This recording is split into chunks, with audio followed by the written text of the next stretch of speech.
Stéphane joue au sous-marin. Blakowski. Comment gagner du temps le matin? Vous êtes en retard là, hein, pressez-vous, c'est simple, suffit de pas faire sa toilette. C'est la solution adoptée par un Indien de 65 ans. Et ça fait lui 37 ans qu'il ne se lave plus. 37 ans sans se laver, il doit sentir une drôle d'odeur, votre bonhomme. Ah ben, je vous confirme, Guillaume. Hein. À part sa famille qui s'est un peu habituée, Les autres villageois se tiennent à distance. Hein. C'est-à-dire que Monsieur Singh a pris cette décision en 1974. C'était pile après un événement important dans sa vie, son mariage. Donc, pas de bol pour sa femme, vous me direz. Lui, il tenait une petite épicerie dans un village près de Bénarès. Mais au bout de quelques semaines, effectivement, de ce traitement, plus personne ne voulait venir. Je veux dire qu'il avait même cessé de se laver les dents. Donc, oui, dès qu'on lui disait bonjour, ça devenait un peu pénible. Donc il a carrément changé de métier. Depuis une trentaine d'années maintenant, il s'occupe de garder des vaches. Et comme dans la région où il habite... Les vaches se plaignent aussi? Non, les vaches ne se plaignent pas. En Inde, elles sont sacrées, donc vous voyez, elles ont tous les droits. Elles sont tombées comme des mouches. Et donc du coup, dans son nouveau métier, surtout le fait qu'il travaille à l'extérieur, comme il y a une région très chaude, il fait 45 degrés parfois dans cette région, forcément il transpire toute la journée, donc ça n'arrange pas son problème.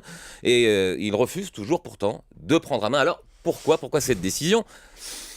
On fait un peu une marche en arrière, on explique. Alors, Monsieur Singh a pris cette décision pour économiser de l'argent. Parce qu'en effet, en Inde, quand on a des enfants, ils venaient de se marier, c'est beaucoup plus avantageux financièrement d'avoir des garçons. Les filles, en fait, sont un fardeau, puisque la famille doit payer une dot à la famille du marié. Et donc, les parents se privent d'une partie de leurs biens si ils ont des filles, alors qu'avoir un garçon, ils vont en gagner. Donc, les conséquences sont même assez graves. En Inde, on estime qu'il y a eu, comme ça, plus de 50 millions d'avortements au cours du siècle dernier de filles. Même le Premier ministre a encore dit récemment que c'était une honte pour le pays. Donc, qu'est-ce qu'il a fait, Monsieur Singh, pour favoriser la naissance d'un garçon?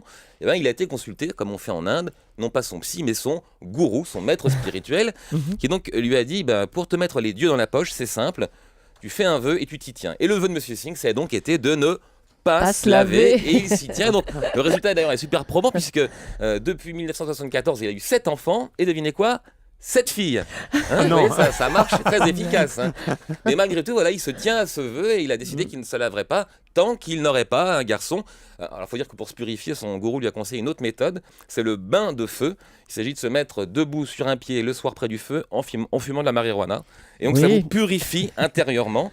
Et donc, il se tient à ce mode de vie. Donc, ça confirme un proverbe oriental qui dit qu'il y a 2 choses dangereuses dans la vie: se tenir debout derrière un cheval ou se tenir assis devant un gourou. Voilà, Monsieur Singh a payé ça. Sinon, vous rassurez-vous, en Inde, on croit à la réincarnation, donc il se lavera dans sa prochaine vie. Ça ira très bien.